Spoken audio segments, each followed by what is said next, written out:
Camila Orellana está ingresando. Ella es de Vica, ¿o no? Hola, Liz. Sí, está haciendo práctica. Ah, El también. cooking. Bueno, listo. Bueno, entonces voy a compartir mi pantalla para ir presentando.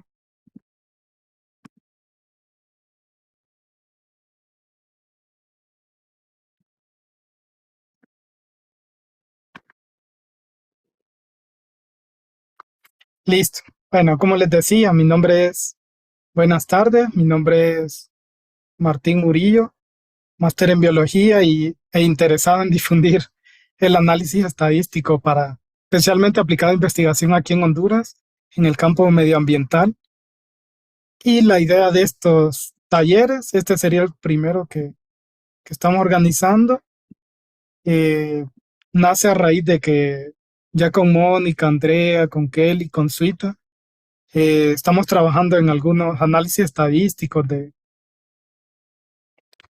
de los datos que ustedes poseen de diferentes proyectos y estuve pensando que están analizando datos. eh, Ahorita es univariado, pero probablemente va a llegar a ser análisis multivariado, que es algo, digamos que un poco avanzado, pero no estamos entendiendo las bases.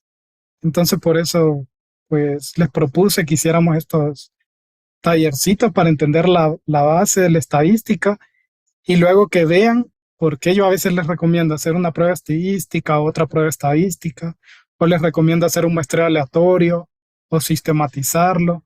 Entonces, para que todo eso que yo digo no quede como son palabras que no entiendo o lo hago porque así me lo dijeron, es este taller para que ustedes tengan las bases estadísticas para decidir en estas diferentes situaciones.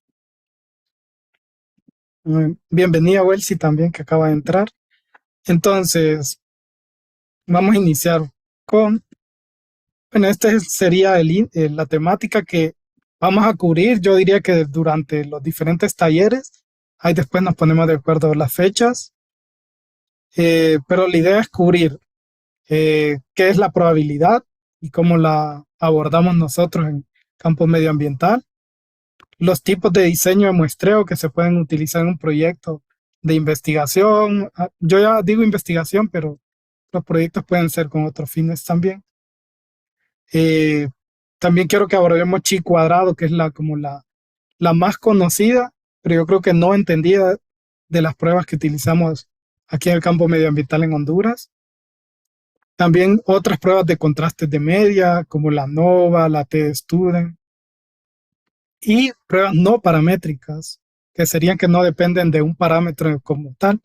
Como ven, la NOVA y la T-Student dependen de la media y de las varianzas, pero las pruebas como Kruskal-Wallis o pruebas de Kolmogorov-Smirnov ya no dependen de un parámetro como tal, por eso se llaman no paramétricas. De ahí abordar los modelos lineales que son ampliamente usados y los modelos lineales generalizados que, bueno, responden a distribuciones diferentes que la distribución normal para hacer análisis o prueba de hipótesis. Y luego, ¿cómo evaluamos estos modelos lineales y no lineales cuando tenemos diferentes eh, candidatos a modelos para explicar un fenómeno o suceso?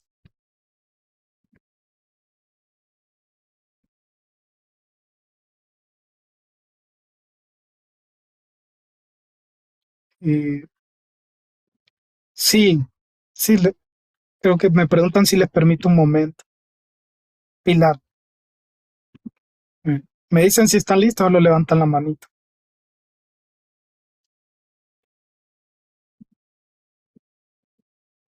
Estamos bien.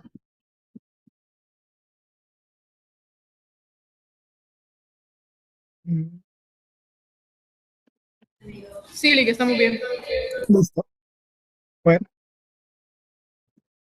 ahora, ¿qué es la probabilidad? Bueno, por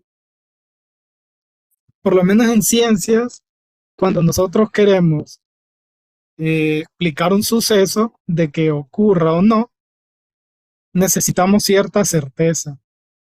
Por ejemplo, siempre se pone el ejemplo de la moneda.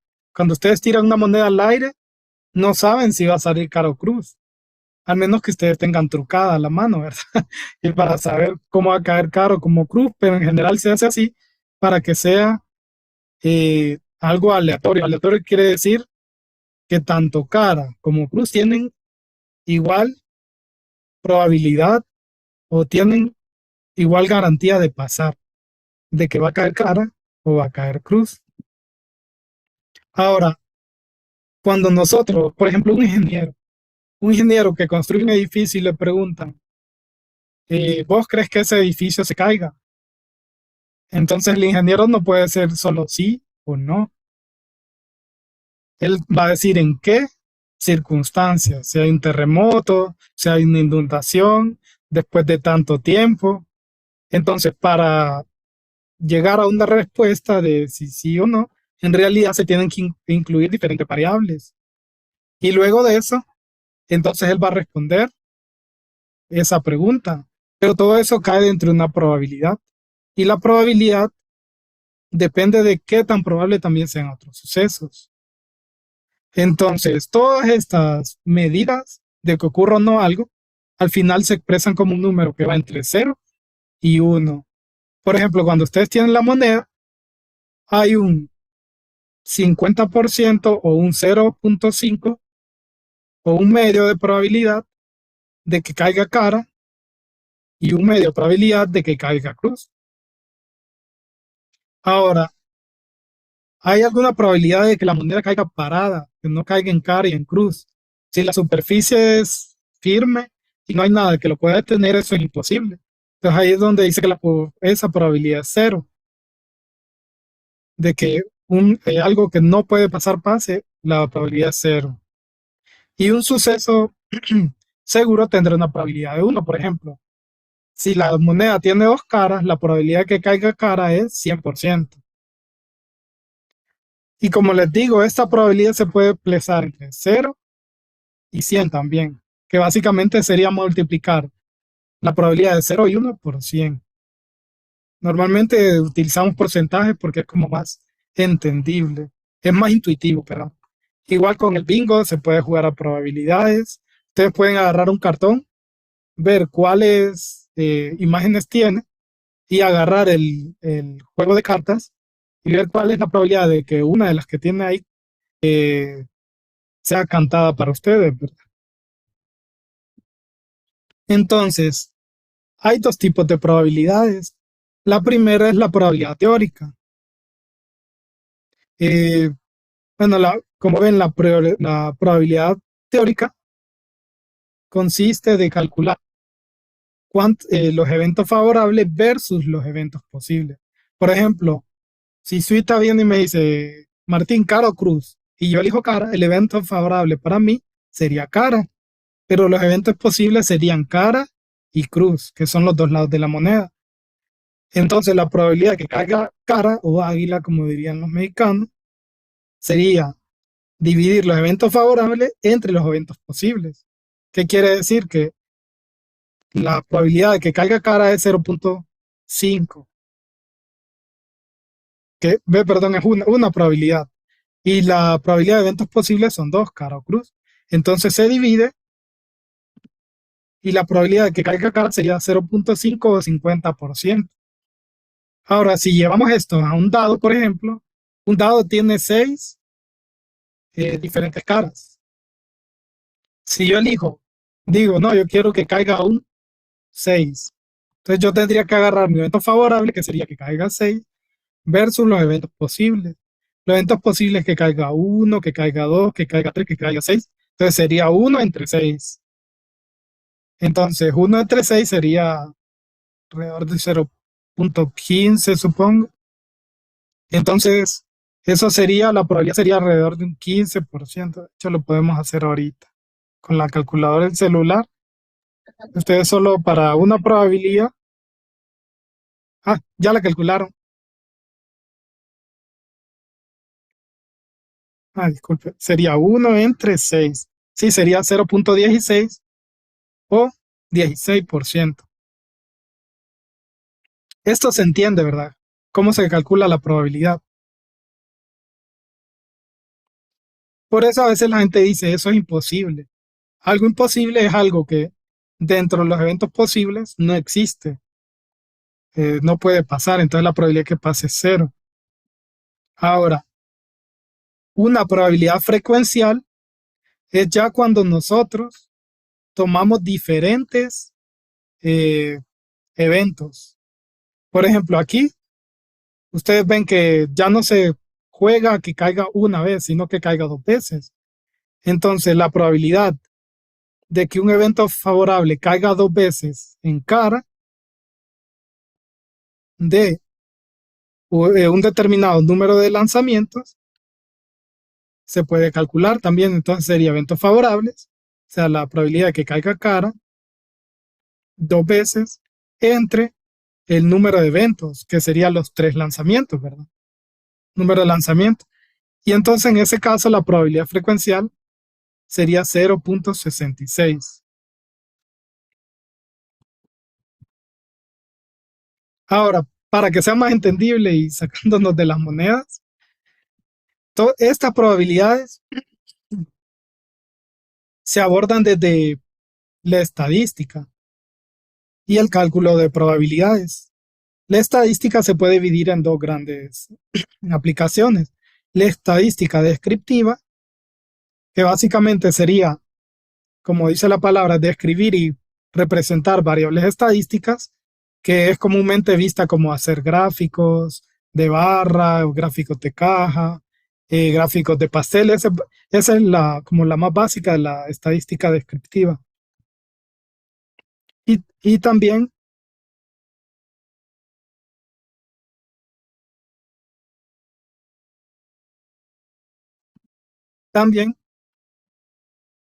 está la estadística inferencial. Como ven, descriptiva significa solo describir el suceso, es básicamente representarlo. Sin embargo, la inferencial ya es estimar, predecir qué puede pasar. Por ejemplo, si yo vengo a agarrar una moneda y la tiro 10 veces y 7 de esas 10 veces cae cara, yo puedo decir 70% de las veces Martín obtiene cara. Y luego, si yo quiero hacer un modelo para predecir, si yo la lanzo 20 veces, ¿cuántas veces voy a obtener cara? Se puede hacer. Entonces, para eso se necesita la replicabilidad, o sea, hacer varias veces lo mismo de la misma manera. Eh, Esto de estimar y predecir qué va a pasar con un fenómeno, una población, basado en los datos recopilados, que es lo que hacemos generalmente, se basa en la teoría de las probabilidades y cálculo de probabilidades.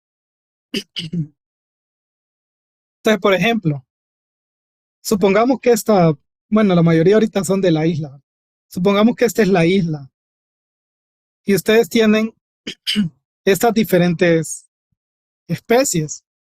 El círculo vacío es la especie 1, el círculo negro es la especie 2 y el triángulo es la especie 3. El círculo azul, todo el círculo azul que ven aquí es la isla. Y tengo diferentes lugares donde yo ir a ver si están o no, por ejemplo, digamos las iguanas. Digamos que hubieran 3 especies de iguana. Se me pasó. Entonces, estos círculos que ustedes ven acá son lugares posibles donde yo puedo muestrear. Si yo vengo y este es el 1, este es el sitio 2, este es el sitio 3 y este es el sitio 4. Entonces, solo voy a hacer algunas preguntas como capciosas para ver si entienden el principio. Esta es toda la isla. ¿Cuántas especies ven ustedes que hay en el sitio de muestreo 1? Lo pueden, lo pueden escribir en el chat o pueden abrir el micrófono. ¿Cuántas especies hay en el sitio de muestreo 1?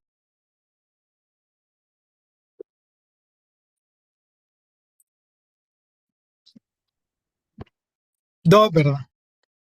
Y en el sitio de muestreo 4, ¿cuántas especies hay?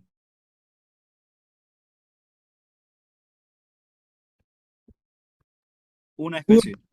Sí, correcto. Bueno, entonces, ahora, ¿qué pasa si digamos que a mí el coordinador de investigación o de proyectos me dice, bueno, Martín, quiero que muestres eh, la isla y me digas en qué lugar es probable que hayan o que existan un mayor número de especies? Yo de antemano no voy a tener este gráfico completo de toda la isla.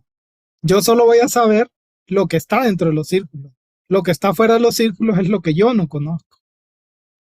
Entonces ahí donde es importante elegir qué sitios muestrar. Como yo no sé dónde están o dónde no están, la mayoría solo lo sabemos en Honduras por experiencias anecdóticas, por informes previos. Entonces generalmente elegimos dónde están esos sitios y decimos, ah, no, tal autor hace 10 años encontró que la mayor cantidad de especies estaba aquí, entonces yo voy a poner una parcela ahí. Pero en realidad lo correcto sería que mi muestreo se base por tipo de ecosistema en lugar de por experiencias anecdóticas anteriores o por estudios anteriores. Yo debo basar mi muestreo para calcular una probabilidad que no esté influenciada por mi decisión. Yo tengo que muestrear de manera aleatoria a lo largo de la isla. Y esa manera aleatoria se puede dividir dependiendo, eh, por ejemplo, el tipo de especies de mangle que se registran en el lugar, o si hay o no mangle, o si hay arena, son arenales o no. O también se puede dividir dependiendo la distancia la distancia del sitio con respecto a la línea de costa. Todo eso puede influir en la población y distribución de especies. Porque si yo vengo y digo, ah, no, eh, Guardado 2013 reportó que en esta área era donde había mayor número de especies. Y yo muestreo ahí y encuentro 3 especies y hago un modelo para toda la isla basado en ese sitio, probablemente me va a sobreestimar la cantidad de especies que hay en la isla. ¿Entienden ese fenómeno? De por qué si eligen solo un sitio donde ya se sabe que hay mucha abundancia o mucha diversidad de especies, ustedes están sesgando su análisis si quieren extrapolarlo a toda la isla. Porque ahí hay un sesgo y sería como más o menos un sesgo de un error tipo 1 que ustedes van a lanzar algo positivo cuando en realidad se debe más al tipo de muestreo que eligieron. Esto lo vamos a abordar más adelante. Lo que quiero que entiendan es que este círculo azul es toda la población, pero los sitios donde uno muestrea, por ejemplo, ellos ponen este ejemplo aquí, uno de estos círculos sería solo una muestra. Entonces ustedes que aplican transectos, por ejemplo, cada uno de los transectos que aplican es una muestra. Y con estas muestras, nosotros calculamos las probabilidades de que, por ejemplo, una iguana se encuentre en un lugar, una especie de pez se encuentre en un lugar, eh, la especie de un alga se encuentre en un lugar y también se puede interactuar esa probabilidad de que se encuentre una especie basado a la temperatura. Si la temperatura es muy alta o muy baja, basado en el ciclo lunar, basado en la cantidad de viento, basado en la distancia de la línea de costa. Todo eso puede influenciar la probabilidad de que se encuentre una especie en un lugar o de que una especie sea más o menos abundante en un lugar o de que la riqueza de especies en un lugar sea más alta o más baja. Entonces, es básicamente lo que dice aquí. Con los datos de la muestra, se estima el modelo de distribución de probabilidad que sigue la variable en estudio en toda la población. Ahora, aquí voy a hacer una pequeña como pausa.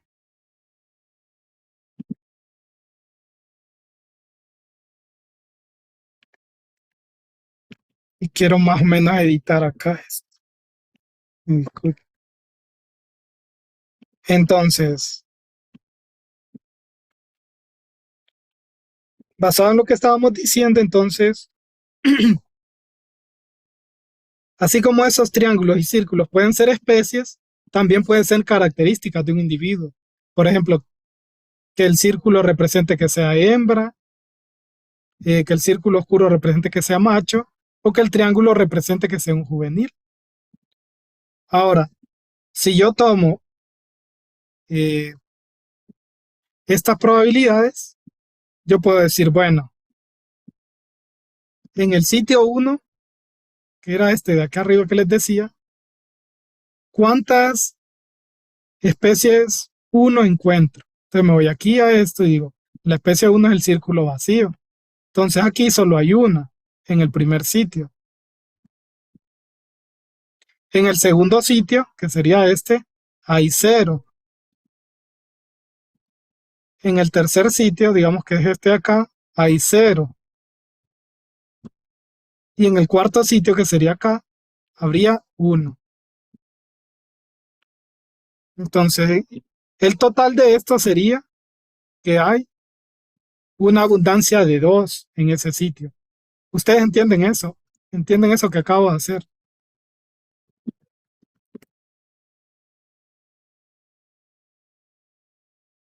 Ahora, igual se puede hacer para la siguiente especie. Especie 2, que es el círculo negro.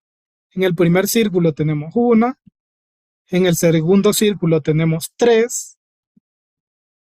En el tercer círculo tenemos 0. En el cuarto círculo tenemos 0. Y esto me daría una abundancia total de 4. ¿Alguien quiere que calculemos el tercer sitio? A ver, ve la tercera especie en los diferentes 4 sitios. Solo me la pueden como abrir el micrófono y me la dictan. Quien desee puede abrir el micrófono y decir yo.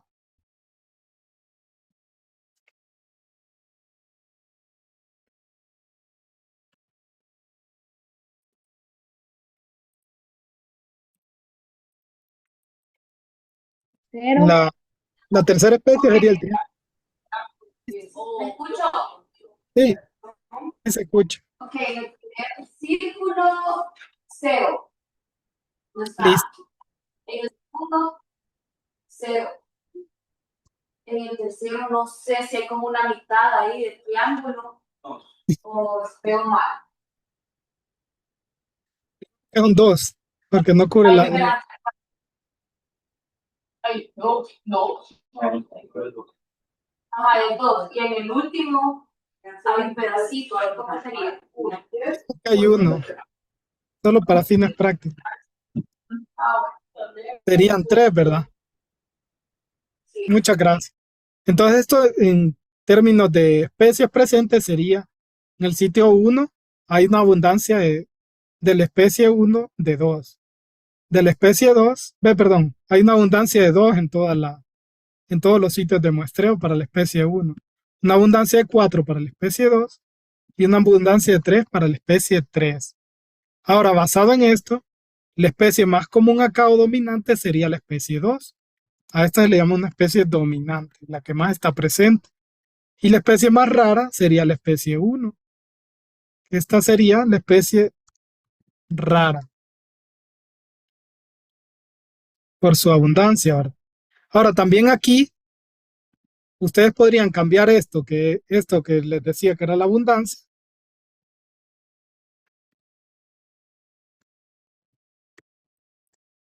por otro parámetro que se llama frecuencia.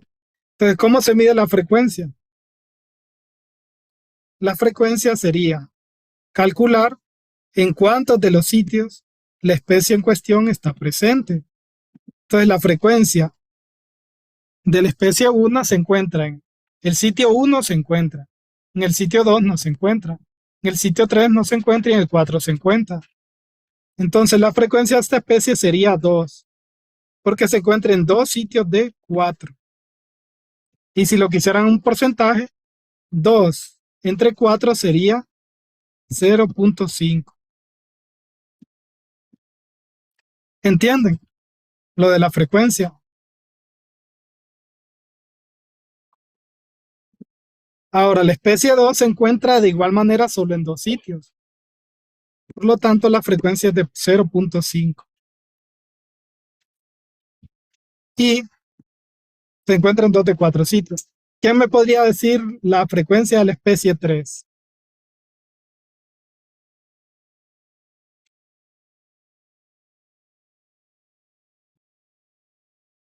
¿Qué frecuencia tiene? Pueden decirla en fracción, así como hice yo, 2 de 4. ¿Sí? 0.5. Sería 0.5 porque se encuentra en 2 sitios de 4. Entonces, todas las especies son igual de frecuentes, si pueden ver. Sin embargo, no presentan la misma abundancia. Esos son datos bien importantes a la hora de determinar cómo se comportan una población o una comunidad de organismos. Bueno, vamos a seguir con pantalla completa. Yo quería que hiciéramos este ejercicio.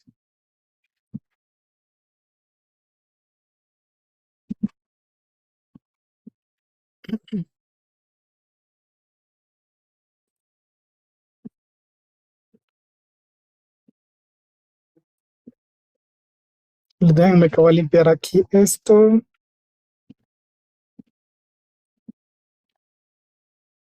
Bueno, entonces, basado en esto que acabamos de hacer, lo que calculamos ahorita fue abundancia y frecuencia. Sin embargo, con estos datos muestrales se puede estimar el modelo de distribución de probabilidad que siguen esos parámetros.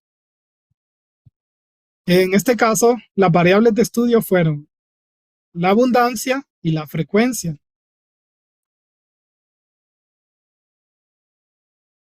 Se pueden calcular las probabilidades, algunos parámetros. Los parámetros serían calcular la media, la moda, la mediana. Y también se puede hacer un contraste de hipótesis. ¿Qué sería un contraste de hipótesis? Pues podría ser responder la pregunta si las especies presentan, por ejemplo, una distribución uniforme, una distribución agregada, que ya vamos a ver qué es.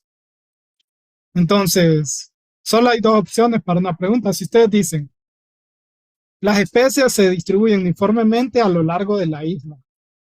Bueno, aquí está empezando a llover. Me dicen si se escucha, si siempre se escucha bien el audio. Si no, aquí voy a mejorar algo para que no.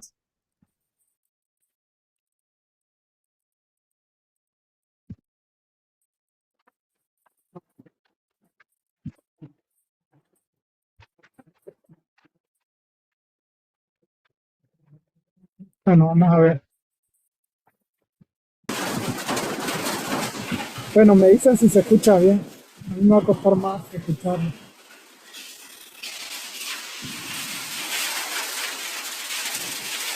Ahora, el contraste de hipótesis. Ok. El contraste de hipótesis, como les digo, va a ser algo que abordaremos más adelante, pero es una de lo que se puede hacer con los datos obtenidos de diferentes muestreos. Ahora, uno de los conceptos más importantes a la hora de hacer análisis estadístico es conocer los tipos de distribución. Entonces, dentro de los tipos de distribución, hay, como ven, bastantes o diferentes tipos de distribución. La más conocida es la normal, que es esta que ven aquí, que es bastante conocida por lo de la campana de Gauss, esta número 1. Hay una distribución T que ven que es un poco más cerrada. Esta está un poco más distribuida en estas partes de acá, pero la distribución T es un poco más cerrada. Pero es casi o cuasi, digamos, una distribución normal. La distribución uniforme sería que se mantenga a lo largo de todo el espectro. El parámetro, por ejemplo,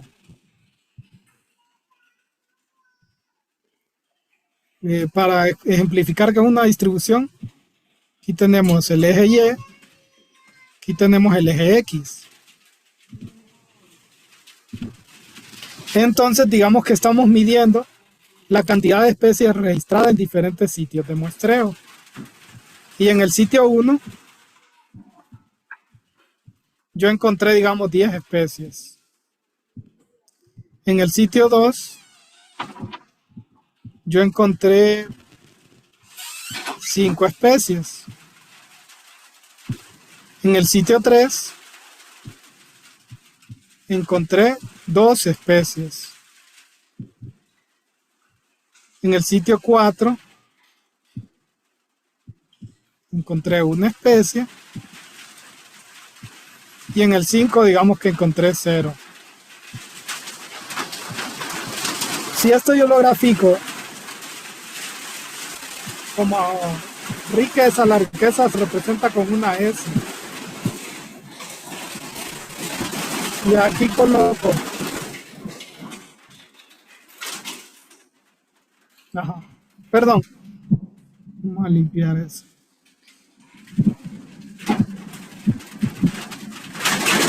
Si aquí yo colocara la frecuencia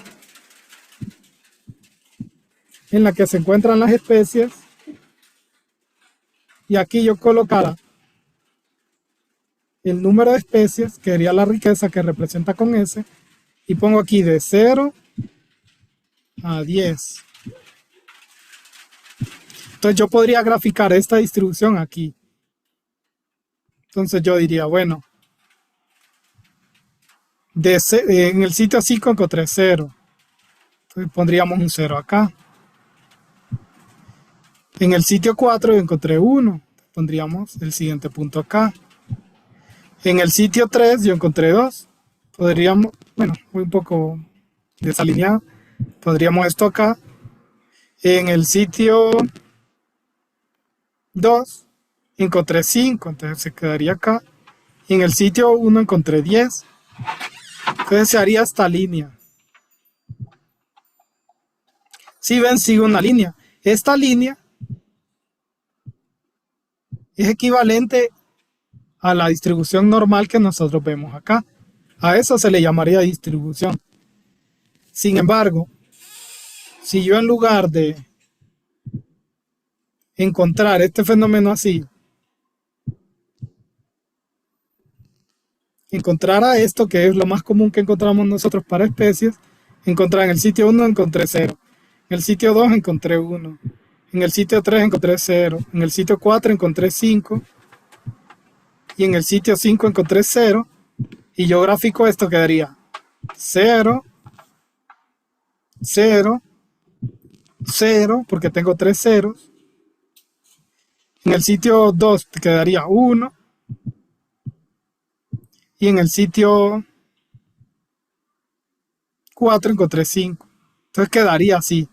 Esto no sería una distribución normal, ni siquiera es como algo lineal, sino que se forma una curva acá a lo que llamamos exponencial. Entonces, por eso es importante el tipo de distribución, porque el tipo de distribución nos indica qué parámetros pueden explicar el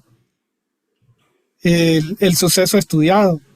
Por ejemplo, la última que vimos, que es como la exponencial, o podría ser una half normal, como acá. Half normal sería como la mitad de la normal. Entonces, si ustedes parten la normal acá, ven que aquí les queda esta distribución, que es igualita a esta que está aquí, que es la half normal. Y hay diferentes variantes de esa distribución, casi medio normal. Igual, generalmente, las distribuciones más comunes son estas que ven aquí, por lo menos en el campo medioambiental.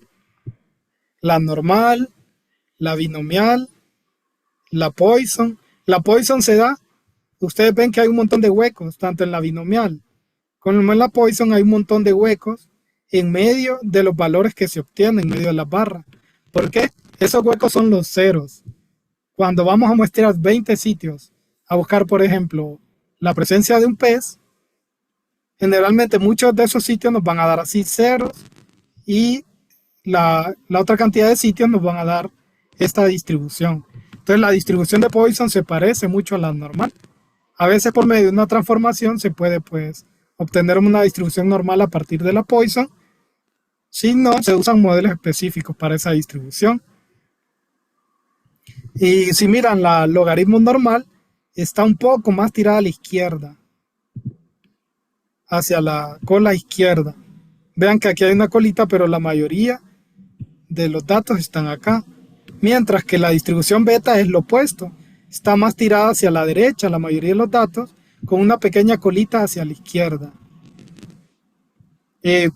Yo sé que esta parte es un poco como confusa. Me gustaría saber si tienen alguna pregunta sobre las distribuciones, si ya las habían visto, qué les parecen.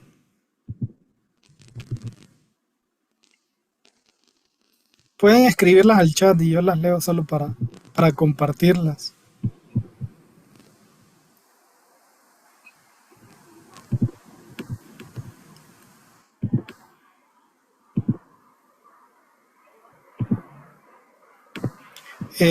Cualquier cosa, yo pongo los enlaces de donde saqué las imágenes para que ustedes usen de referencia, pueden visitarlo. Bueno, entonces, ahora, ¿dónde se aplican estas distribuciones o comúnmente se encuentran? La distribución normal, que sería esta verde acá, en general se encuentra en medidas morfométricas. Por ejemplo, si ustedes miden el largo del caparazón de las tortugas, lo más común es que las tortugas, cuando grafican tortugas pequeñas, medianas y grandes, tengan este tipo de distribución. ¿Por qué? Esta que está aquí sería la media, que se representa con una X barra, ¿verdad? La mayoría de tortugas van a caer en el promedio. Digamos que la mayoría de tortugas midan 1 metro. De ahí, una menor cantidad de tortugas van a medir 1.5 metros. Y una menor cantidad de tortugas van a medir, digamos, 2 metros. Y muy pocas raras tortugas van a medir, digamos, 3 metros. Solo para poner un ejemplo. Igual sucede para el otro lado. Si ustedes tuvieran esta distribución sería half normal. Pero ya saben que las tortugas no nacen teniendo 1 metro, sino que van a encontrar tortugas más pequeñas que van a medir, por ejemplo, 0.5 metros o medio metro, y una menor cantidad de tortugas que van a medir, bueno, supongamos, ¿verdad? Yo sé que esto no es tan común, que van a medir 0.25 o 1/4 de metro. Entonces, esa distribución de los tamaños a lo largo de las edades es lo que nos crea esta campana de Gauss, que representa una distribución normal. Ahora, también los porcentajes.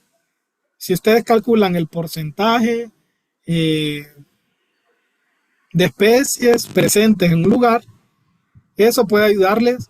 Por ejemplo, si ustedes sacan la riqueza de diferentes sitios, ustedes van a tener una especie, 2 especies, 10 especies, 4 especies. Quizás no siga una distribución normal como tal, pero si ustedes transforman ese valor a porcentaje, pueden obtener una distribución normal. ¿Cómo lo harían? Yo lo que haría es sumar las especies de todos los sitios, cuántas especies me da, digamos que den 10, y después las especies que encontré en cada sitio, saco como la frecuencia. Esa frecuencia ya es un porcentaje. Entonces la frecuencia y porcentaje suelen dar distribuciones normales. Por eso se suelen utilizar para modelos. Igual parámetros ambientales como la temperatura. Ustedes saben que a lo largo del día la temperatura empieza con, ¿qué? Bueno, no es en la isla, pero digamos que 25 grados. De ahí a medida va calentando, la temperatura va aumentando.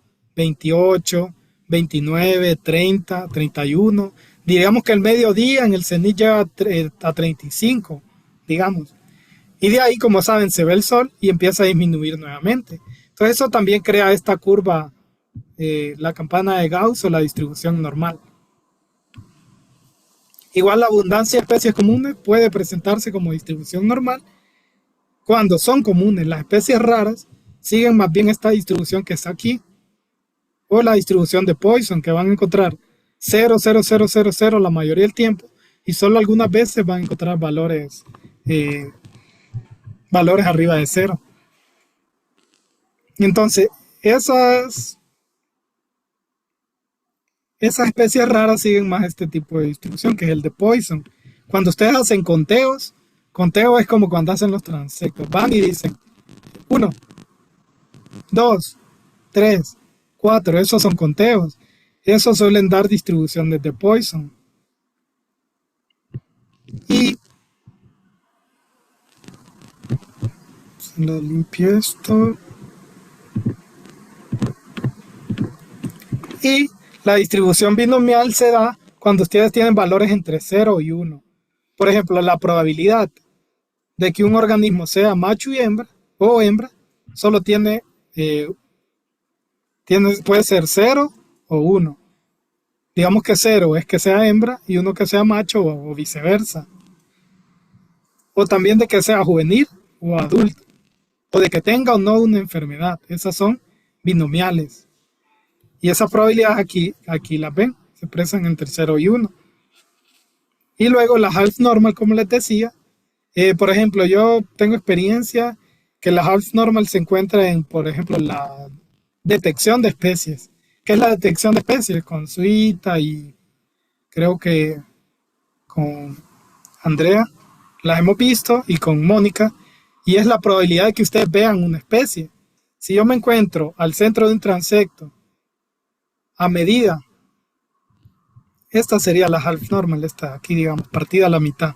Si yo me encuentro aquí, a 1 metro probablemente yo pueda ver más organismos, digamos unos 3, unos 5, que a 2 metros. A 2 metros quizá yo lo pueda ver 3 organismos. Y ya a 3 metros quizá lo vaya viendo 2. Y al 4.º metro ya lo vea 1. Entonces vean que esto es una distribución de la mitad de la normal. Entonces eso sería una half normal.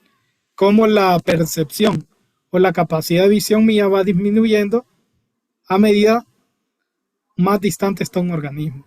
Eso les puede afectar a ustedes cuando hacen transectos bajo el agua, cuando hacen transectos para detectar tortugas en la playa. Entre más lejos, menos visión tienen. Entonces, aunque uno no se dé cuenta, eso pasa. Para eso se usan las pruebas estadísticas, para evaluar esa detección.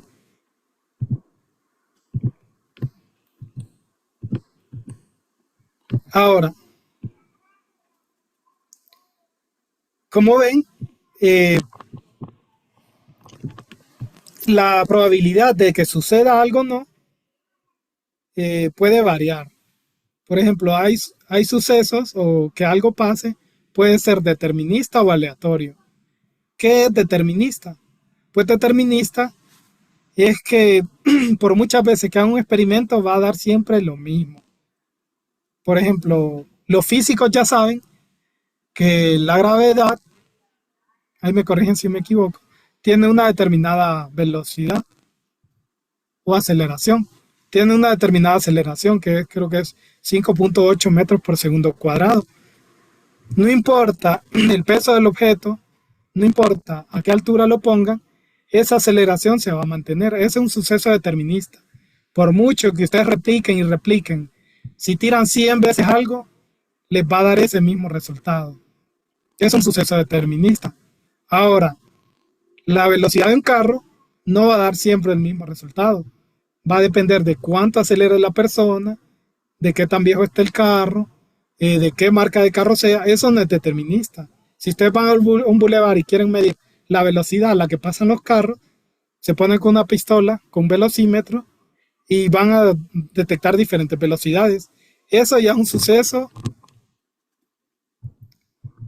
que no es determinista, ya puede ser aleatorio desde el punto de vista de que está muestreando. Aleatorio, ¿por qué? Alguien dice que la aleatoriedad depende de las variables que tengamos. A veces nosotros vemos algo aleatorio cuando no tenemos suficiente evidencia para explicar qué determina que pase. Disculpen si me pongo filosófico, pero bueno, fuera de esto, nosotros utilizamos la aleatoriedad para llenar esa incertidumbre. Por ejemplo, la cantidad de tortugas que llega a una playa en la noche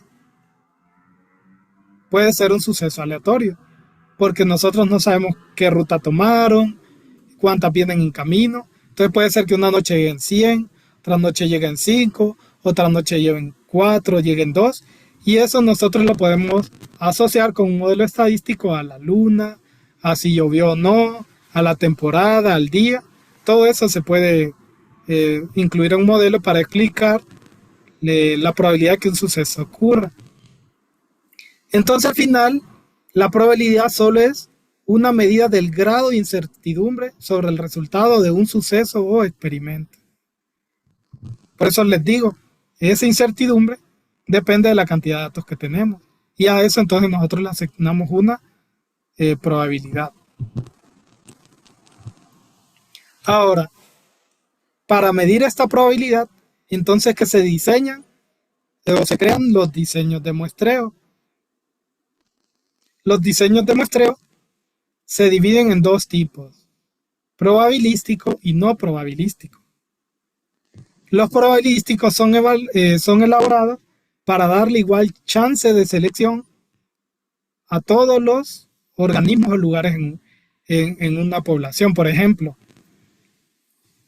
yo voy al mar, voy a hacer un transecto, digamos, para detectar las especies de peces que se encuentran en diferentes lugares, en arrecifes, en pastizales, en, en, en suelos desnudos o en fondos desnudos. Ahora, si yo vengo y tengo 10 arrecifes, 5 pastizales y 5 suelos desnudos, ¿ustedes creen que eso está correcto?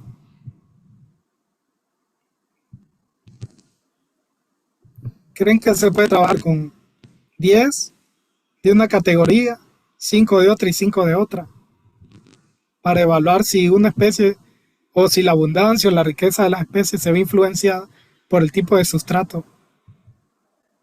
No. No es correcto, ¿verdad? Entonces, todas tienen que tener igual chance. Ahora aquí va otro detalle. ¿Qué pasa si yo selecciono los sitios y digo, yo me acuerdo que yo he visto que hay bastantes especies en el arrecife? Entonces voy a muestrear solo arrecife. ¿Eso estaría correcto?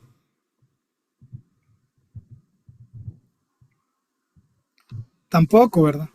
Entonces, para evitar ese sesgo, entonces que se hacen las selecciones aleatorias. Y en este caso, el primero de los que tenemos, de los probabilísticos, es el muestreo aleatorio simple. ¿Qué sería un muestreo aleatorio simple? Bueno, digamos que esta es la isla,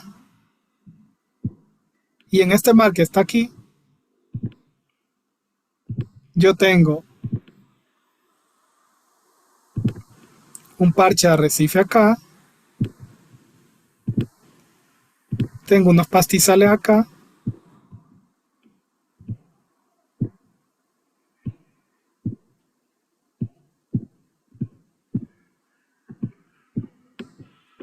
y ahí va otro arrecife por acá.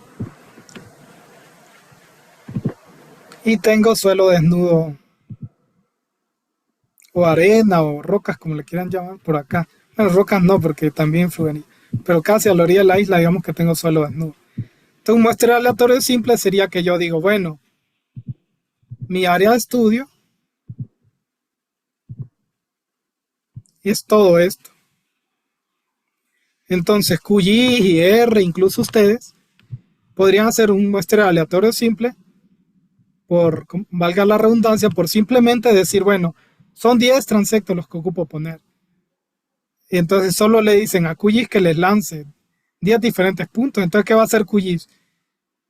Va a agarrar toda esta área de aquí, las coordenadas, y va a tirar una acá. Perdón, es del mismo color, parece. Va a tirar uno acá, otro acá, otro acá, otro acá, otro acá, otro acá, otro acá, otro acá y otro acá. Entonces eso sería un muestreo aleatorio simple. ¿Cuál es el problema? Que si ustedes quieren evaluar si el sustrato influye en la riqueza, abundancia de los peces o de las algas, Si contamos acá, por ejemplo, este está en una...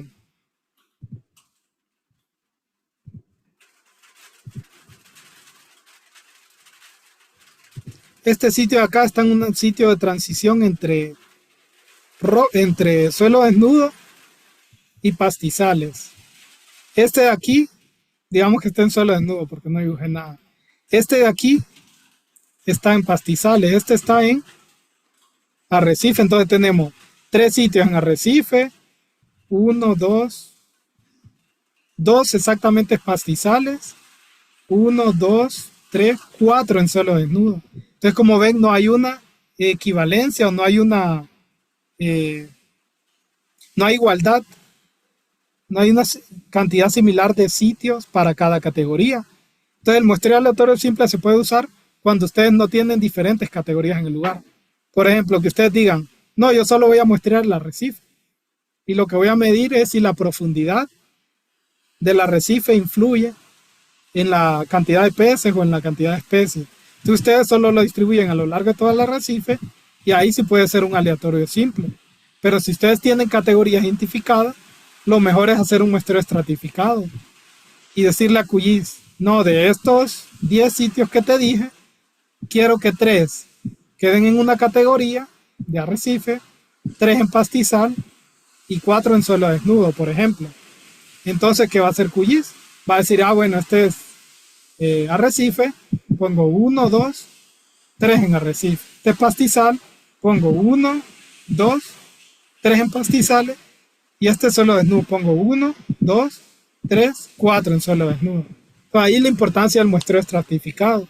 Si ustedes quieren demostrar el efecto de un tipo de tratamiento, de un tipo de ecosistema, o de si una especie responde diferente que otra a un fenómeno, se usa el estratificado, no se usa el simple. El simple se usa cuando hay igualdad, digamos, de condiciones en todo el área, o todos los organismos responden igual. Después se supone que responden igual. Eso se entiende. La diferencia entre aleatorio simple y estratificado. Listo. Gracias, Camila. Ahora, supongamos, voy a quitar las marcas que le hice ahí.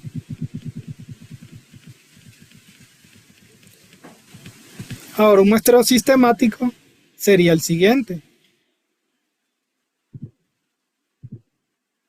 Digamos que, ya no sé qué dice. Yo quiero medir si la distancia a la línea de costa y no el ecosistema influye en la abundancia y riqueza de peces. Entonces yo creo, digamos, franjas. Yo digo, esta está a 10 metros de distancia.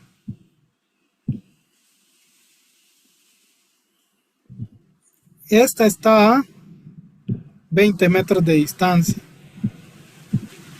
Esta está a 30 metros de distancia. Entonces, un sistemático sería decir, bueno, yo realicé un transecto a cada 10 metros de distancia. Entonces, de la costa hice un transecto aquí, otro acá y otro acá. Es bien que es sistemático porque ustedes establecen un protocolo que les va a decir dónde ubicar el transecto. No depende. Entonces eso sería algo sistemático, o sea, se repite, se repite, se repite. De ahí hay muestreo por conglomerados y hay un muestreo no probabilístico también. Ahora, el muestreo no probabilístico, este es lo más común. Déjenme lo doy para atrás. Bueno, creo que eso no influye ahorita lo que está. Un muestreo no probabilístico. Aquí están, perdón. Sería el muestreo por conveniencia. ¿Qué es esto? Bueno, digamos que Suita viene y me invita a ir a la isla. Y yo digo, nunca he colectado insectos de la isla. Quiero ver qué hay en la isla. Entonces, ¿qué hago? Le digo a Suita, ¿dónde usted ha visto más insectos. Cita me dice, no, fíjate que donde veo más insectos en el bosque, hay bosque de mangle y otro bosque que no es de mangle. El que no es de mangle, en ese bosque hay más diversidad de insectos. Entonces yo, basado en lo que me dice Suita, voy directamente solo a muestrear esos lugares donde esté el bosque que no es de mangle. Entonces ese sería un muestreo por conveniencia. Ahora, un muestreo por bola de nieve sería que yo vaya y diga, bueno, Suita me dijo que en el bosque que no era de mangle, pero voy a muestrear bosque de mangle, voy a muestrear el bosque no de mangle y voy a muestrear ecosistemas desnudos y la parte urbana, digamos. Y voy yo y muestreo y voy encontrando que en la parte urbana encuentro más insectos. Entonces el siguiente día yo sigo yendo a la parte urbana porque hay más insectos. Y sigo yendo a la parte urbana porque hay más insectos después. Y solo termino muestreando más que todo parte urbana. Ese es un muestreo bola de nieve. Sería como que dijeran, bueno, quiero medir tortugas. Quiero ver si la longitud de las patas de las tortugas se relaciona con el agujero que excavan. Entonces digamos que el primer día voy a un lugar y no encuentro. El segundo día voy a un lugar y no encuentro. En el tercer día voy a uno y encuentro 10 tortugas. Y en el cuarto voy a otro y encuentro 5. Y digo, no, voy a regresar al primer lugar porque allá llegan más tortugas. Eso sería bola de nieve. Basado en mi experiencia, voy acumulando donde puedo muestrear. Y por cuota sería decir, no, voy a ir primero al bosque de mangle. Ya mostré una vez el de mangle. Después muestreo el bosque que no es de mangle. De ahí muestreo los arenales. De ahí muestreo la zona urbana. Digo, ya muestré todas una vez. Ahora voy a mostrar 2 veces en todas. Y así. Eso sería como por cuotas. Si ven, aquí no hay un diseño experimental previo o no es tan robusto como los diseños de arriba. Y yo no podría, es más difícil emplear modelos probabilísticos o modelos que dependan de un parámetro específico para cuantificar o para predecir con estadística inferencial qué va a pasar con las poblaciones que estoy muestreando. Ese es el problema de los muestreos no probabilísticos, que ustedes no pueden usar pruebas eh, estadísticas tan robustas como en el probabilístico. Por eso yo, cuando trabajo con alguien y lo asesoro en la parte estadística, le digo, tiene que tratar de hacer muestreos probabilísticos, ya sea aleatorio, estratificado o sistemático. Cualquiera de esos, y esos se eligen basado en los objetivos de la investigación. Bueno, aquí, aquí les dejé una imagen con ejemplos de lo que acabo de decir. Entonces ahí la pueden estudiar después también. Acuérdenme compartirles la presentación. Vamos a limpiar todos estos dibujos.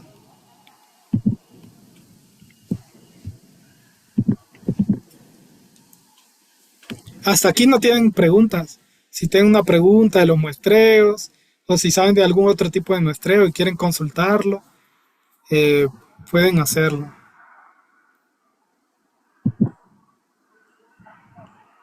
Ahora, ¿cómo se comporta una población o una comunidad? Depende de las mismas propiedades digamos que fueran animales, de los animales, o que fueran plantas de las plantas. Por ejemplo, digamos que ustedes quieren medir la población de tortugas que llegan a las costas de la isla. Entonces, ¿cómo lo medirían? No sé si pueden abrir el micrófono y decir cómo medirían el tamaño de la población que llega a la isla de tortugas.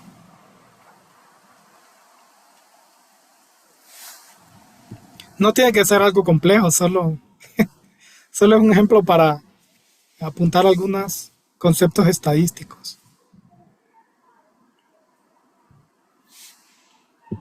Piénsenlo.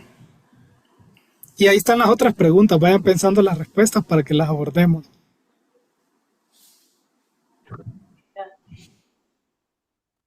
El tamaño de la población, quizás teniendo un registro de la cantidad de tortugas que llegó a a ese lugar específico durante la temporada de sol. Entonces, digamos, como dice usted, que ustedes muestran 3 meses y dicen, bueno, durante los 3 meses de muestreo registramos 100 tortugas.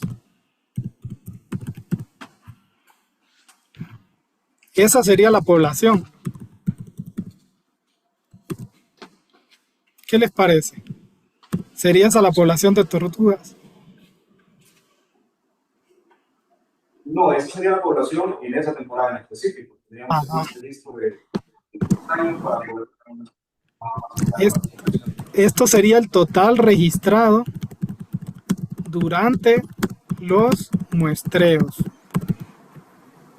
No es la población, sería el total registrado. Entonces, en resumen, esto sería el tamaño de muestra. Tamaño de muestra, que era lo que estábamos viendo antes, ¿se acuerdan? Solo voy a retroceder un poco para que vean que esto, que ya lo vimos.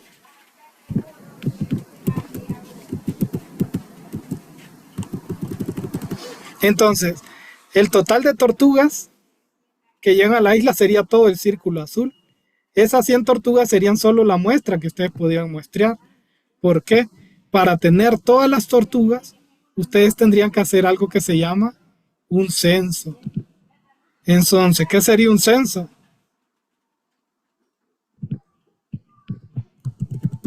Censo es contabilizar todos y cada uno de los organismos en una población. O sea que en un censo total de aquí ustedes tendrían 1, 2, 3, 4, 5, 6, 7, 8, 9, 10, 11, 12, 13, 14, 15, 16, 17. Tendrían como 20. El censo aquí serían 20 tortugas. Esa es la población total en esa isla.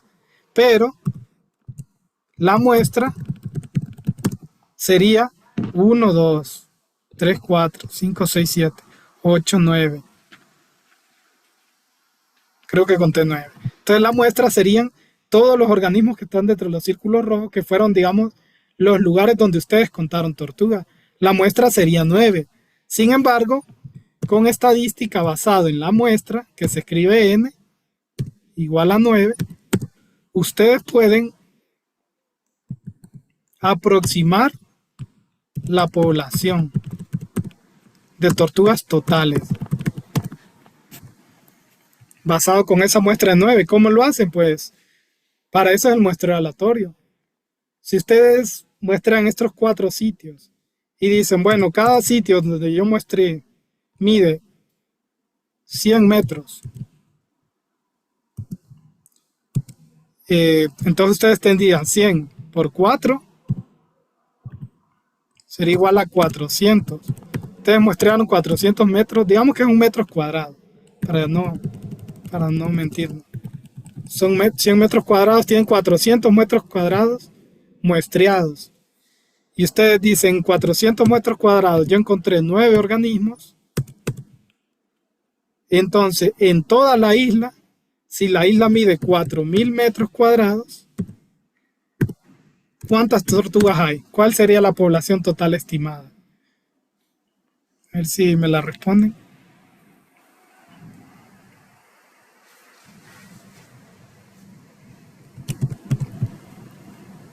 Entonces acuérdense que se hace una regla de 3, ¿verdad?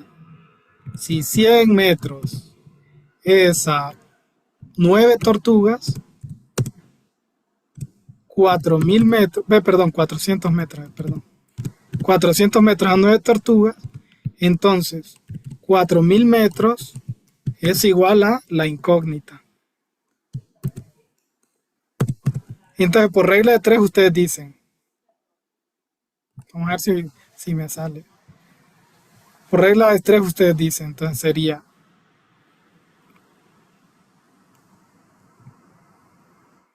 400. Si no me salen, ahí lo corregimos, no me preocupe.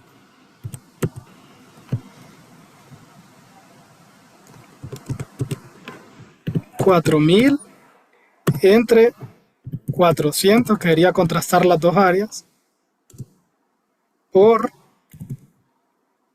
9, que es el valor conocido de la población. ¿Cuánto nos da esto?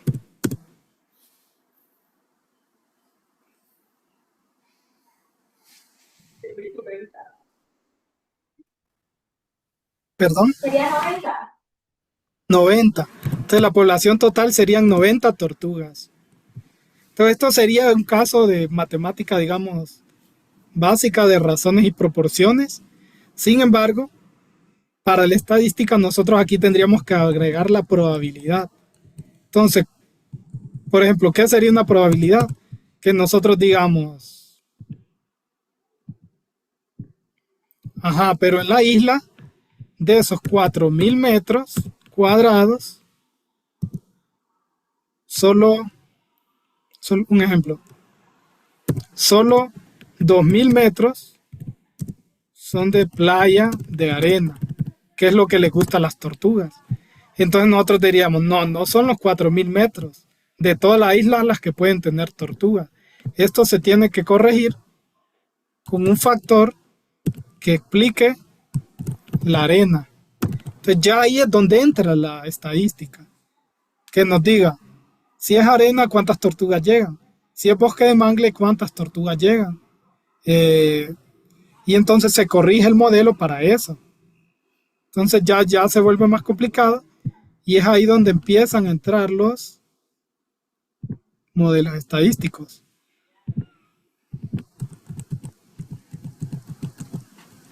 Hasta ahorita se entiende lo que estamos viendo.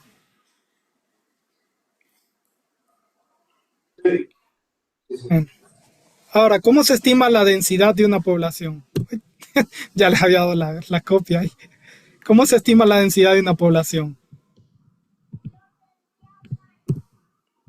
Entonces aquí vamos a poner que puede ser un censo, el que lo dicte. Un censo es el conteo de todos los organismos, o una estimación poblacional, que se hace a partir de que de una muestra.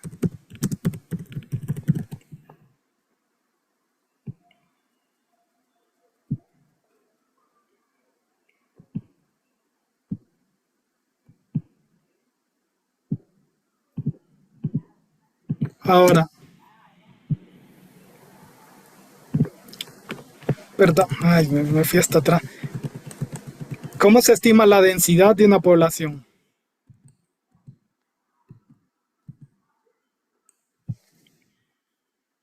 La pueden escribir también, yo la leo.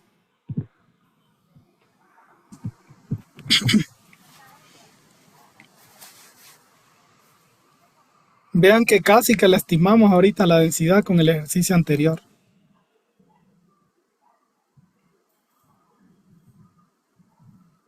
Cuando ustedes dicen densidad, por ejemplo, en los datos del gobierno dice, perdón, No sé. casi no se le escucha. Sería el número de organismos entre el área. Sí, sería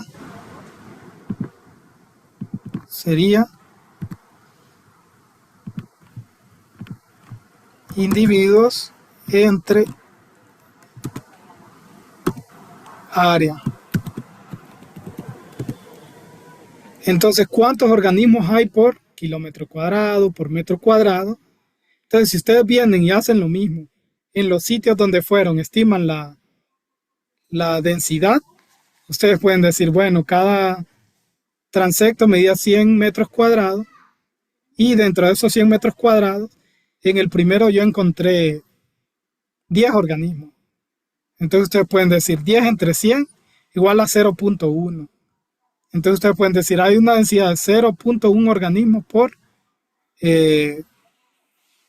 metro cuadrado. Entonces, individuo entre área. Pero esa densidad, ustedes la pueden modelar como un modelo estadístico también diciendo, pero cuando es bosque, la densidad de organismos fue 10 en promedio, pero cuando fue arena, la densidad de organismos era 3 en promedio. Entonces, para estimar la densidad, ustedes tendrían que agregar ese factor de corrección del ecosistema como una variable. Ahora, ¿Cómo se determina la distribución de organismos? La distribución es a partir de lo que les acabo de decir. La distribución es cómo se distribuyen los organismos. Por ejemplo, puede ser, aquí arriba, por ejemplo, nos presentan. La distribución puede ser agrupada si los organismos se reúnen, por ejemplo, el ganado. Sabemos que las ovejas, las vacas, los venados, los lobos, como ejemplo que sale ahí, tienen una distribución agregada, porque suelen hacer manadas o grupos. También puede haber una distribución uniforme. ¿Qué es una distribución uniforme? Por ejemplo, en plantaciones, ustedes han visto que cada 10 metros hay un árbol, por ejemplo, de naranja. O cada 10 metros hay un árbol de limones. Eso es algo uniforme, que van a tener, cada cierta distancia va a haber un organismo. Como el último ejemplo aquí que está en verde. Y está la aleatoria. Aleatoria sería que están dispersos sin un patrón evidente. Vean que dice aleatoria, pero sin embargo hay algún factor que lo puede explicar. Entonces aleatoria mientras no se tenga... Disculpen.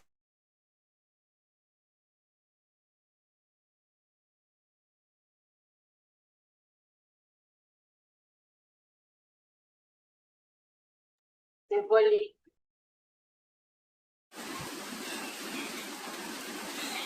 Estoy viendo si coloco audífonos.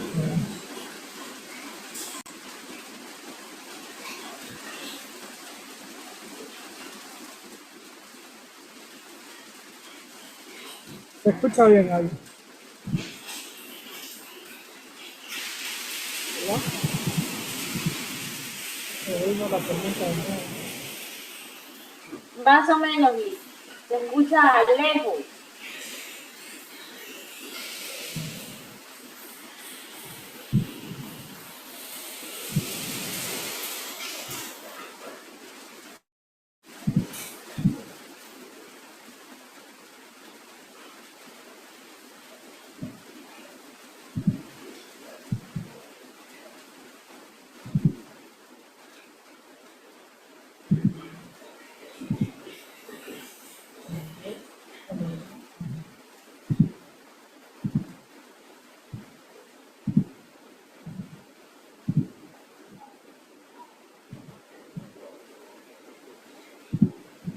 Y ahí se escucha mejor.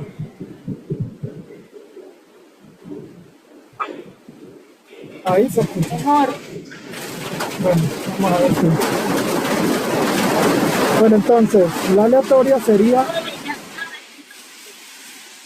que no hay un patrón, por lo menos intuitivo, que se vea. Bueno, y ahí les quedan los ejemplos también en la figura.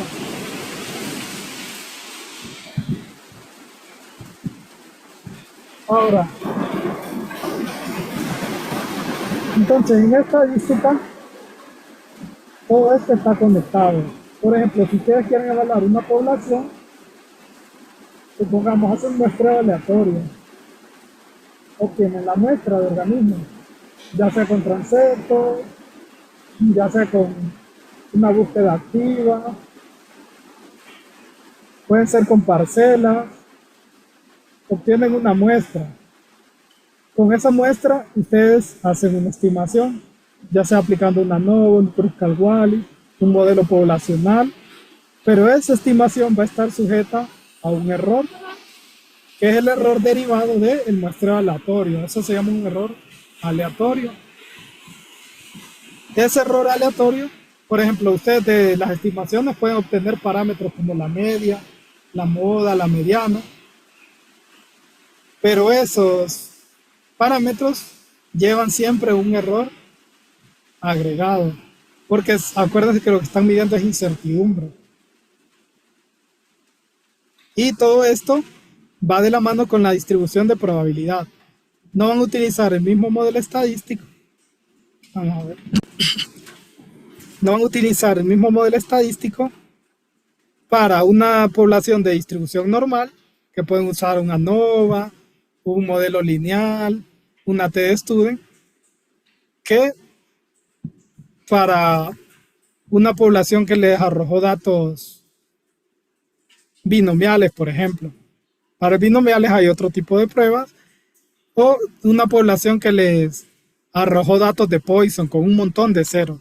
Cuando hay un montón de ceros, los modelos lineales se ven afectados por esos ceros. Entonces es mejor utilizar modelos lineales generalizados que ya cuentan con corrección para el factor de Poisson.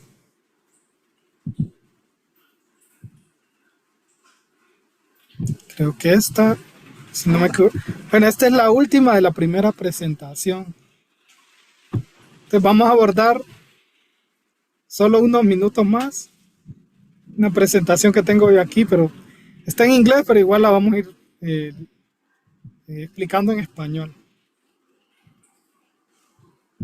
A ver, ¿dónde la tengo? Aquí.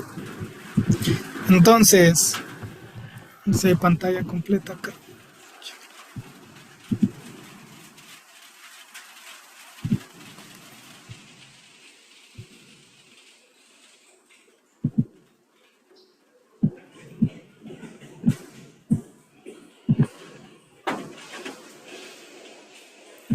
Aquí está. Bueno, entonces, ¿cómo resumir datos numéricamente? Es más o menos lo que estamos viendo, pero de una forma más ordenada.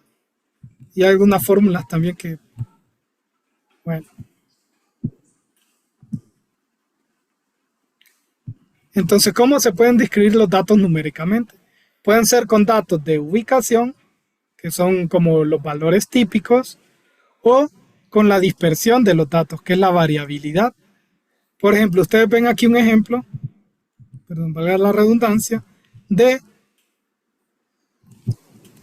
las ondulaciones que hace una serpiente al desplazarse. Entonces ellos midieron estas ondulaciones en Hertz. Hertz es como la cantidad de vueltas, ¿verdad?, que hace algo. Entonces tienes diferente, en la primer video, digamos, que observado, o el primer organismo, era 0.9 Hz, segundo 1.2, 1.2, 2.0, 1.6, 1.3 y así. Ahora, si ven, esta distribución es casi normal. Entonces, calculando la media de esto, ¿cómo se calcula la media? Bueno, la media es la suma de todos los valores obtenidos en cada evento entre la cantidad de eventos. Entonces, ellos hicieron 8 observaciones, la suman y la dividen entre 8. Esto le da unos 0.37 Hz. Y si ven, esta media corresponde bastante con los valores medios que ellos tienen acá. Estos datos, si ellos los transforman, pues es una distribución casi normal. Transformados podrían hacer un análisis de datos con un LM, con una T-Student, que siguen datos normales o modelos lineales. Entonces ven que está la medida de ubicación, que sería la media, y las unidades de medida, dice aquí, son las mismas que las observaciones que se hicieron. Ahora, esta es la fórmula con la que se calcula la media, que dice que este símbolo aquí es el símbolo de sumatorias.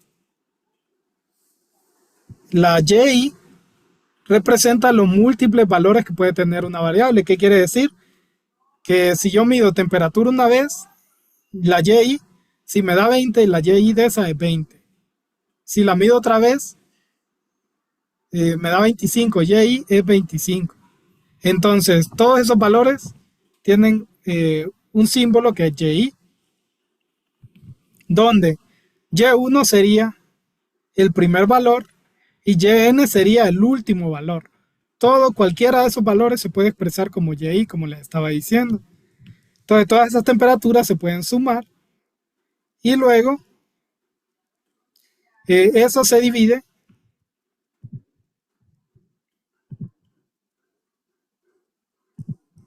esto está aquí. Entonces, todos estos valores de la y, cada ocasión o cada medida se suma y luego se divide entre el número de valores o de eventos, el número de mediciones. Esto da la media. Básicamente esa es la explicación de esa fórmula. Es sencilla. Se ve complicada porque son números o sea, es un sistema de símbolos que nosotros no estamos como familiarizados, pero básicamente es eso. Es lo mismo que vimos anteriormente.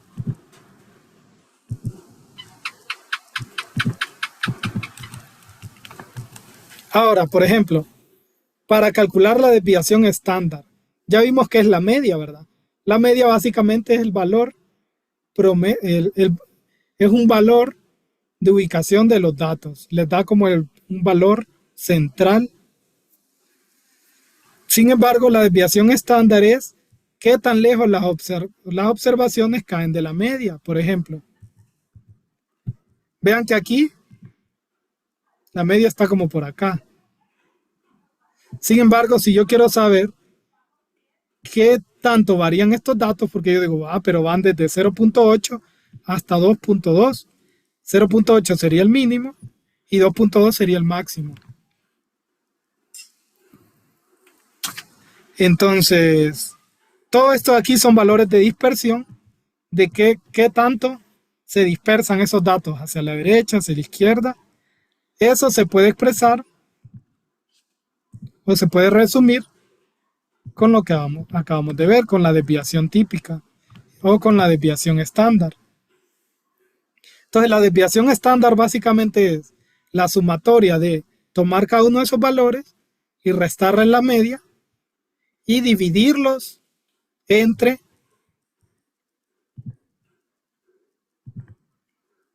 entonces, esto sería cada uno de los valores que están acá, por ejemplo, agarrar cada uno, restarles la media, que la media sería acá, vean. Perdón, es la media sería lo que se le resta acá. Y eso se eleva al cuadrado. Se eleva al cuadrado para que no nos dé valores negativos. Porque ya saben que los valores negativos son más difíciles de manejar. Y de ahí se toma el tamaño poblacional menos 1. Y con eso se calcula la desviación estándar. Entonces, si ustedes ven digamos, viene Suita y hace transectos, hace 10 transectos y obtiene una media de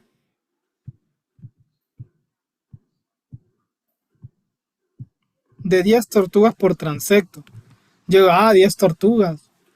Pero yo me pongo a pensar, pues, y el máximo y el mínimo y todo esto, pues eso se puede expresar con la desviación estándar. Por ejemplo, si la desviación estándar le dio, digamos, 0.7.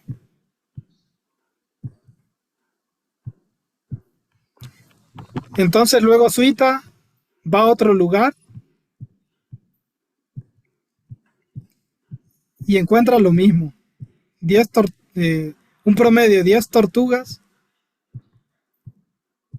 pero la desviación estándar es de, por ejemplo, 2. ¿Cuál de estas dos poblaciones tiene más variación en la cantidad de tortugas? ¿La primera o la segunda?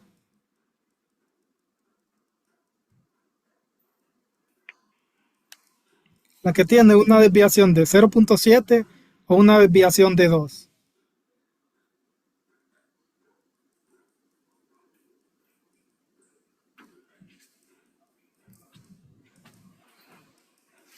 Pueden escribirlo, yo aquí lo reviso.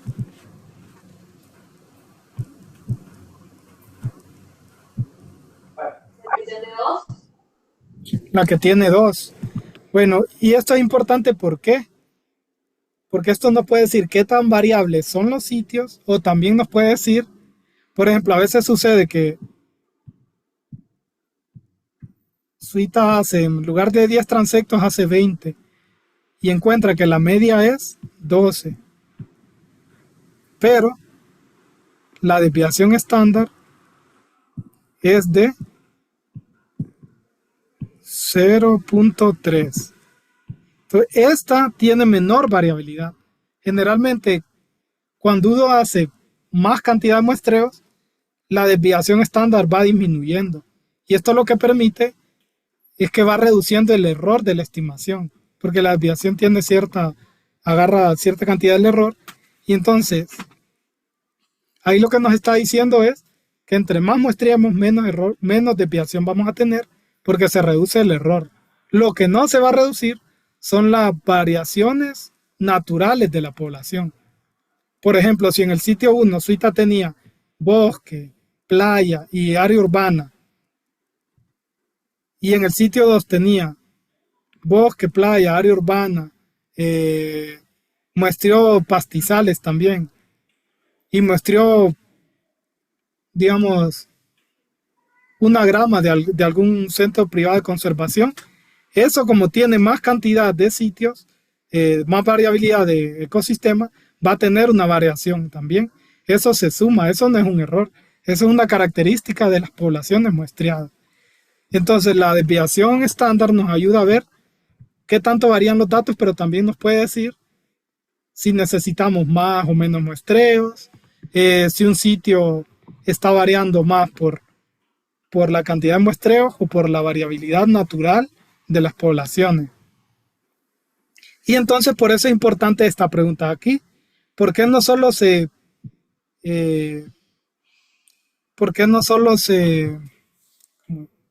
promedian las desviaciones para sacar la desviación estándar? Si ya tenemos aquí todas las desviaciones, ¿por qué aquí solo nos sacamos el promedio y decimos, la desviación estándar es esta? ¿Por qué creen? Que no basta solo con promediar todas las desviaciones, restarle a cada valor la media y decir, bueno, todos estos valores los promedio, los sumo y ya tengo la variabilidad de mis datos.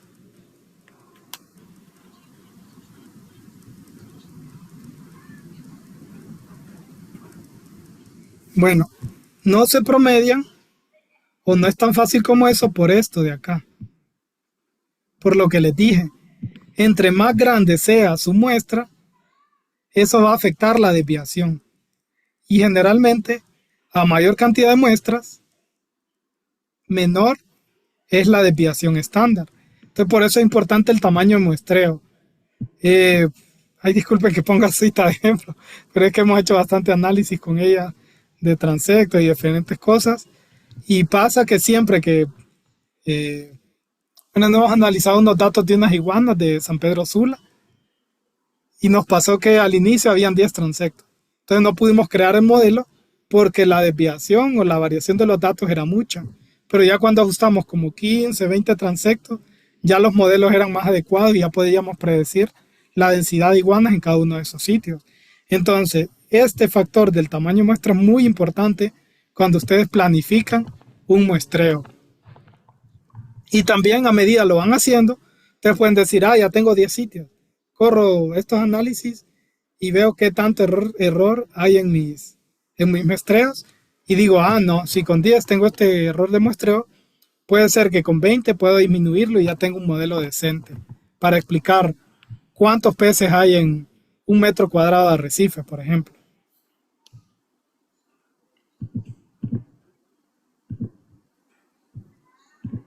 Ahora,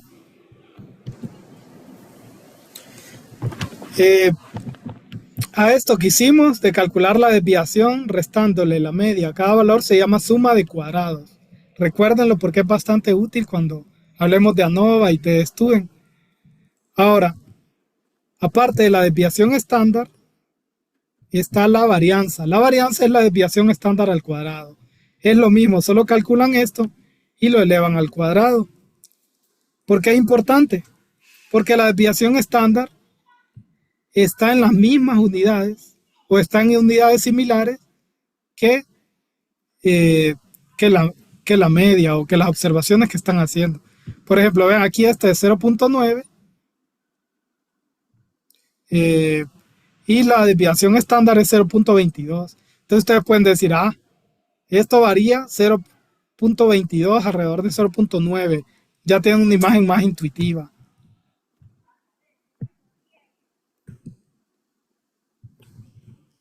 Entonces, las propiedades de la desviación estándar es que nunca es negativo. Para una distribución simétrica, que era la distribución normal, que era la que habíamos visto, que era así, más o menos.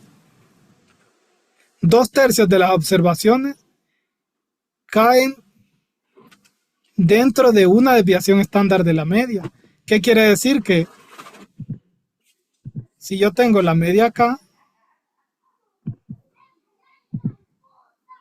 y yo le resto la desviación estándar aquí a la media y le sumo la desviación estándar hacia la derecha de la media,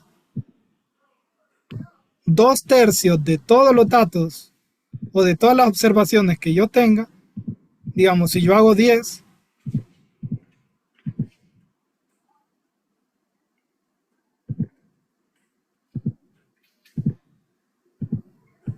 si yo hago 10, digamos, ¿cuántos hay? 1, 2, 3, 4, 5, 6, 7. Sí, si hago 10, aproximadamente 7 van a caer dentro de una desviación estándar menos y una desviación estándar más de la media. Las que están afuera, bueno, esa es una propiedad para las distribuciones normales. Por eso es más fácil manejar las distribuciones normales, porque hay propiedades bien características de las distribuciones normales y bien que ya son predecibles.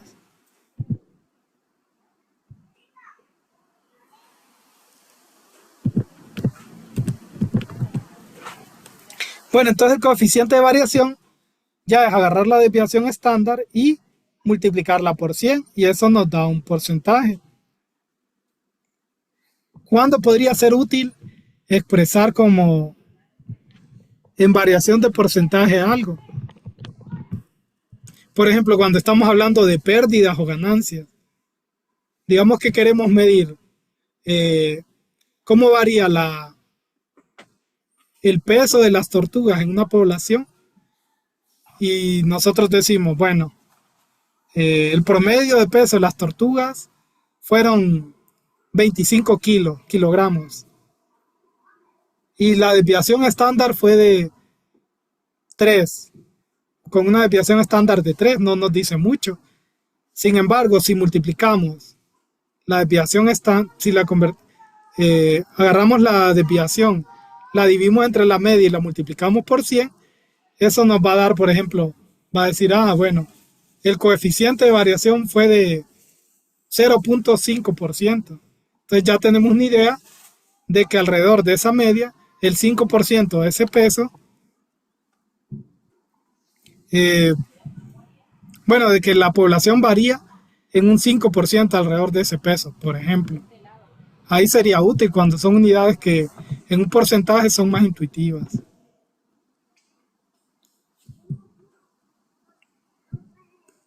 Bueno, por hoy lo vamos a dejar hasta aquí. Voy a dejar de grabar. Me gustaría que habláramos un poco de qué les pareció